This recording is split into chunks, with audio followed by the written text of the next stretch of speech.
Well, here we are. After all of the hype from that Nindies Direct, Cuphead is coming to the Nintendo Switch April 18th for $20, which is the price that we've known for, since it came out on the Xbox One and the PC a while ago. But it is coming to the Switch, which is awesome for Studio MDHR because they're going to get some money from the Switch, obviously. It's indies have done extremely well, and if the indie itself is good, see something like Hollow Knight as an example, it sells well. So yeah, I expect Cuphead to do very well. In fact, I wouldn't be surprised if Cuphead did the best on the Switch when it comes to sales and everything. So I'm excited for that because that most likely means that there will be a sequel, as we would expect. But Cuphead took a while to create. Microsoft was awesome to come in and help them, and it allowed them to keep it in development a bit longer. So here it is now on the Switch. We're going to play some here, which doesn't seem like the best idea to try to explain things while playing Cuphead, since it's a game that is going to kill you a lot. You're going to die a lot in this game, but it's fun. We'll play it. I've been playing it for a bit after playing it on PC when it first came out and enjoying it there. So we'll have some fun with some of the earlier parts of the game. Thanks to Studio MDHR for sending over a very early copy, actually, to check out here, and I'll just do some of the early parts of the game, nothing too later on, because some of the bosses are pretty cool to kind of discover for yourself. So one thing I always like to do is, of course, look at the options with you guys, since there is generally some stuff that happens in porting. This actually has 10 languages that are new.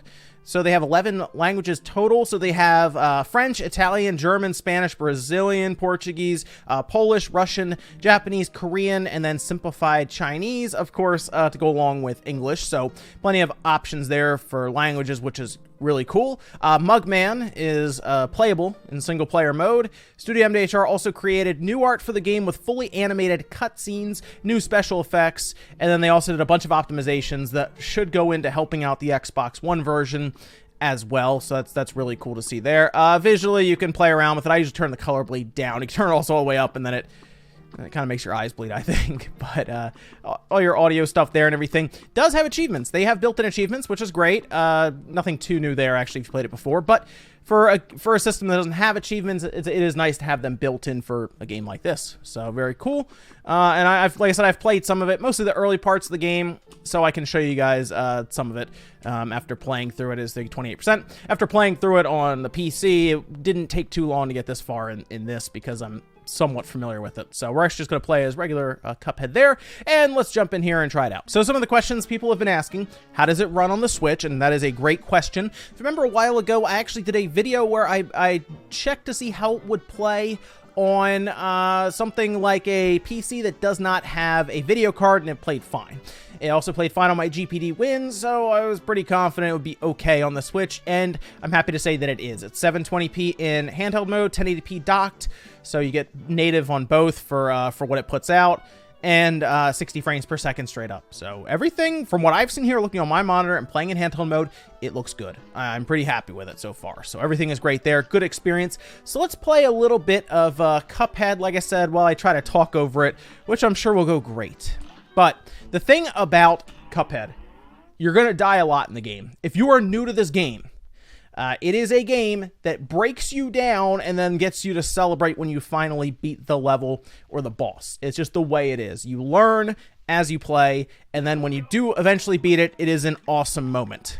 So let's play here. The hand-drawn visuals are obviously the best part of this game, and it took them obviously a while. They didn't mess around too much with development and rush or anything, so they had the time because Microsoft was willing to come in and fund it and help them get it there, which is really cool that Microsoft did that, because we probably, who knows what we would have ended up with if Microsoft didn't kind of come in and get it there. You have a parry like that where you can kind of jump, you time it, and that helps you build up your special meter, as I have down there. So those are kind of gimmies at times, but you have bosses that'll throw them in there, which we'll also do a boss just for fun, and try to beat it while I'm, like I said, doing some commentary here in this video. If you have never played Cuphead, though, it is one of the best indies I've played in a long time, so I recommend everyone check it out, and it's definitely worth the $20. But it's definitely an old school. It's an old school game in terms of it not being a, what's the best way to say this? it's not a participation trophy type game, okay? That's the best way I can think of saying it. It's not going to hold your hand. It's going to beat you down, but there's a lot of good from it that I really like. So, for one, it beats you down, but it does it, I think, in a fair way. So, what I mean by that is, if you get hit, if something doesn't go your way with a boss, you learn from it, all right? You learn, and then you come back, and you get a little further, then you get a little further, and then eventually you just take that boss or that stage down. And that's the best part about Cuphead. It builds you up to where you are extremely excited when you get that last hit on the boss, and it says you beat him and everything. That's the best part. So I did this. I don't know if I did enough parries to get like an A+ or whatnot. Let me see. Let's see what happens. Yeah, I missed a parry. Okay, so I didn't do all the parries. I got all the gold coins and everything. If I got one more parry, I would have had perfect down the board, probably an A+. There you go. I probably could have parried that other one, but I just kind of skipped it. So we went ahead and did that. You also get coins, as you saw. I grabbed coins, and those let you upgrade things. So let me, here's a shop down here. I only have one because I have bought some stuff. So you get coins as you go through, and again, all hand-drawn visuals, so they do it like the old-school cartoons and everything. But like, you get different things like a smoke bomb, a roundabout, the automatic parry, which I didn't really got the automatic parry, mostly because I feel like it's kind of a waste, because when you get good at the parrying system, you really don't need it, but I guess it's nice because the first one is automatic. You don't have to do anything, you just jump into it and it automatically parries it. So if you get caught off guard by one, you just get it. So, yeah, so you kind of go through and you pick up stuff as you go. Let's go beat a boss, though. Bosses are the best part of this game. It is. I mean, the run and gun stuff is okay because it's kind of like old school platforming, but let's face it, we all play this game, or if you have, because the bosses are so fun to fight against. So let's go ahead and do this Botanic Panic. So we're going to play through this. This is one of the first bosses, so it shouldn't spoil much for you. And it's generally not a very difficult boss or anything, so we should be able to get through it pretty easily while we're hopefully commentating this. But you fight like a potato, a carrot, so we're going to parry that, and then we're immediately going to hit him with a super. A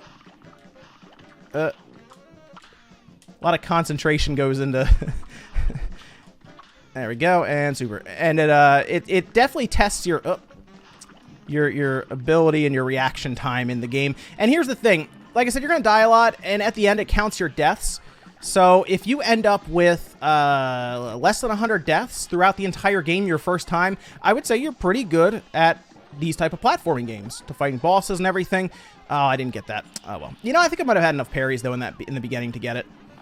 So if you end up with like that, you're in really good shape. Let me hit him with some super so we can try to blast through him. No pun intended there. But yeah, if you can get through the game with less than 100 deaths your first time, I would say you're pretty good at platforming games. Let me go ahead and hit him again with the super. And we're gonna actually finish him pretty quick here. You can't really tell the enemy's boss right now, or the boss's health, but when you beat it, it gives you a little chart to show you how far along you were in the game, or against the boss. Come on.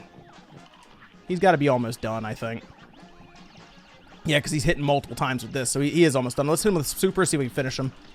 There we go, got him. Knockout. I like that at the end of his knockout. I got an achievement, so we'll check that.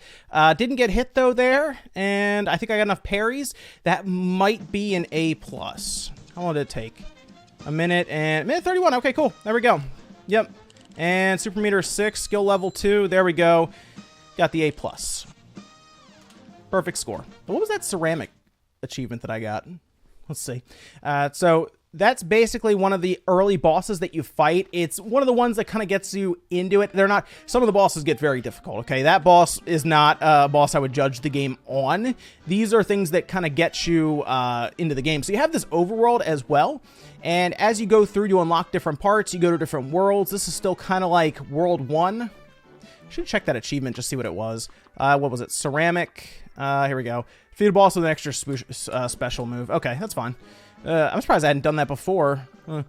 So you kind of go through and you have like a full overworld that you run around in. Kind of takes a bit of inspiration from older games. Like I remember they were talking at one point, kind of like the Mario World overworld overview map, where you're kind of going between them and everything. And you run into different characters as well that talk to you. And the game itself, I'm trying to think of how long, because it's going to depend on how good you are at the game and how fast you get through on your first time. It could take anywhere from, this is gonna be a wide range, I know, 6 to like 12 hours. It's a wide range, I know, for your first time. Then you play through again and again, and you learn the bosses, and you become very, very good at it. 60 frames per second. Haven't seen any hiccups, really, that were in bosses. I saw a hiccup in a run and gun that was a bit further in, and what happened there was when I was kind of climbing, I noticed that some of the frames were kind of dropping a bit and giving me some issue, but it wasn't anything major. So far, all the bosses I've played through, no issues there.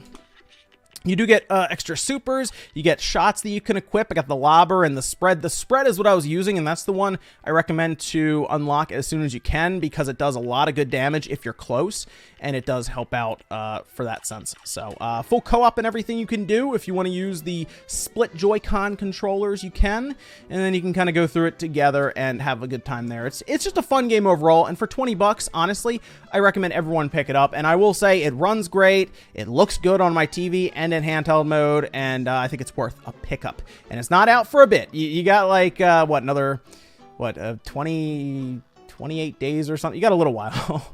But thanks Studio MDHR for sending it over early. I appreciate it, and I'm gonna keep playing through it. I'll probably 100% it here as well, just because it's just a really fun game, and I'm already a quarter of the way through after like an hour or two. Mostly I just wanted to see how it played, and it plays well. Thanks, guys, for watching. If you enjoyed this video, make sure you hit the like button. It really helps out. And I'll see you guys next video. Make sure you get subscribed as well, because we've got more looks at early games coming up. And then I also have a system we're going to take a look at soon as well. So a lot of stuff going on. I'll see you guys in the next video.